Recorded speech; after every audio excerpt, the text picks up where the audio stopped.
Bem, hoje é terça-feira e a gente continua aquilo que a gente viu ontem, né? Lembra sobre a questão da personalidade do Espírito Santo? Hoje a gente vai ver um pouquinho mais. E o que eu quero mencionar hoje, e que a lição apresenta, é a questão da divindade também de Deus. Além dele ser um ser pessoal, existem outros aspectos importantes.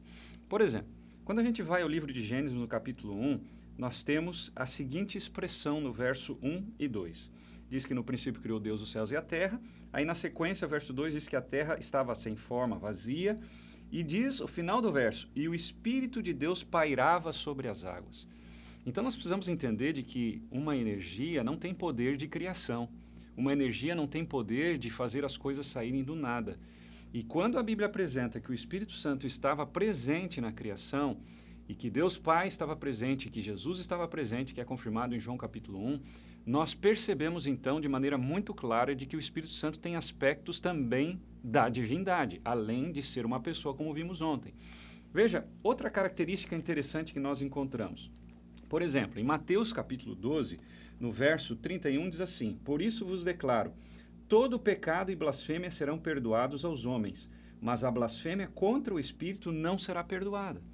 Bem, você pode pecar contra a energia elétrica, por exemplo? Claro que não.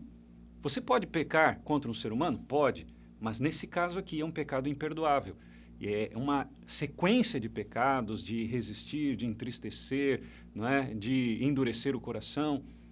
Mas isso é feito a quem? Ao Espírito. Em um outro texto interessante, por exemplo, é 1 Samuel, capítulo 16, nós encontramos aqui a experiência de Saul. E no verso 14 diz assim: Tendo-se retirado de Saul o Espírito do Senhor, da parte deste um espírito maligno o atormentava.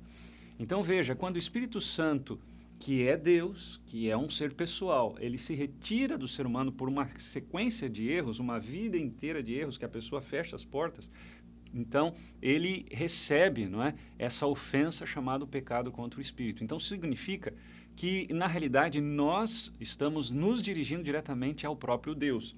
E o texto mais claro que que não deixa nenhuma dúvida em relação à divindade do Espírito Santo é o texto de Atos, capítulo 5, verso 3 e 4. Naquela experiência de Ananias e Safira, que tinham prometido, não é, uma terra, e depois eles reteram parte, e logo em seguida eles perderam a vida, porque a gente não pode brincar com Deus, e nesse momento Deus sabia o porquê que fez tudo isso, não é? Permitiu que isso acontecesse.